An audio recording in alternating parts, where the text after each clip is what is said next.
नमस्कार बंधुगण, आपण माने जानिछन्ति कि पुरी जगन्नाथ मंदिरर सिंहद्वार को कहीं मुख्यद्वार बोली कह जाए।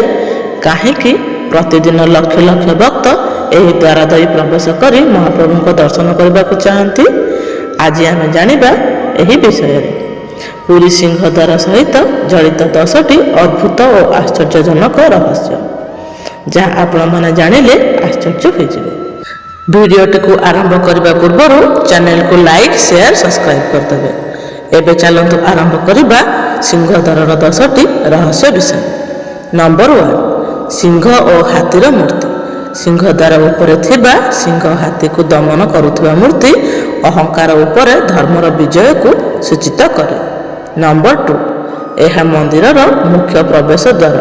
4टी द्वार मध्यरु सिंहद्वार सबुठारु पवित्र और मुख्य द्वार। नंबर 3, एठार प्रवेश कले पाप नाश हुए। भक्त मानक धारणा सिंहद्वार दे प्रवेश कले पाप क्षय हो जाए। नंबर 4, अरुण स्तंभर रहस्य। सिंहद्वार सामने थिबा अरुण स्तंभ पूर्वर कोणार्क मंदिर रे थिला। नंबर 5, यह को मुख्य द्वार कहा जाए। मान्यता अछि जे एही द्वार दे प्रवेश कले मुख्य पथ खोली जाए।